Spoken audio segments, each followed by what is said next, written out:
ایک بھائی نے پوچھا، یہ پڑوسی ملک سے تھا، کہ سہاگ کی نشانی کیا ہے؟ یعنی عورت کون سی علامات اختیار کرے تو پتہ چلے کہ یہ شوہر والی ہے؟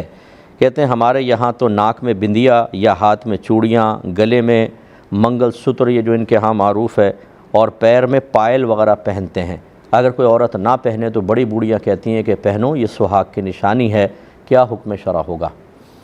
دیکھیں، پہلی بات تو اچھی طرح یاد رکھیں کہ عورت کے لیے ایسی کوئی علامت اختیار کرنا کہ جس سے وہ شادی شدہ نظر آئے، یہ کوئی فرض یا واجب نہیں ہوتا ہے۔ کئی صحابیات ایسی تھیں کہ جو بالکل نارمل رہتی تھیں، ہمارے مذہب کے اندر کوئی ایسی علامت مقرر نہیں کی، نہ اس کے اوپر زور دیا گیا ہے کہ یہ کرو تاکہ تم شادی شدہ نظر آؤ، یہ کوئی فرض یا واجب نہیں ہے۔ ہاں، اگر کوئی بہن کرنا چاہے، اور جیسے بڑی بوڑھیاں کہتی ہیں کہ بھئی ایسی نظر آؤ کہ دیکھ کر کوئی بیوہ نہ کہے، تھوڑا سا شوہر کے لیے ہلکا پھلکا میک اپ ہے، ہاتھ میں چوڑیاں ہیں، نتھ وغیرہ پہننا، بندے وغیرہ پہننا، یا جیسے آپ نے پائل وغیرہ کا ذکر کیا ہے، یہ چیزیں اختیار کرنا اچھا ہوتا ہے، تاکہ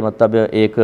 لڑکی کے لیے اس طرح کی علامات اختیار کرنا یہ اس بات کی بعض اوقات علامت بنتا ہے کہ وہ اپنے گھر میں خوش ہے۔ اور اگر وہ بالکل کوئی چیز زینت وغیرہ اختیار نہ کرے تو یا تو وہی بات ہے کہ کہیں گے بیوہ ہو گئی ہے، اور یا کہیں گے سسرال میں بڑے ظلم ہو رہے ہیں اس کے اوپر، یہ خوش نہیں ہے۔ تو اس لیے بچیوں کو چاہیے کہ تھوڑا بہت کریں، لیکن بہرحال خلاصہ کلام یہی ہے کہ ان تمام علامات کے اختیار کرنا کوئی فرض یا واجب نہیں ہے، کریں تو بہتر ہے، نہ کریں تو کوئی گناہ نہیں ہوگا۔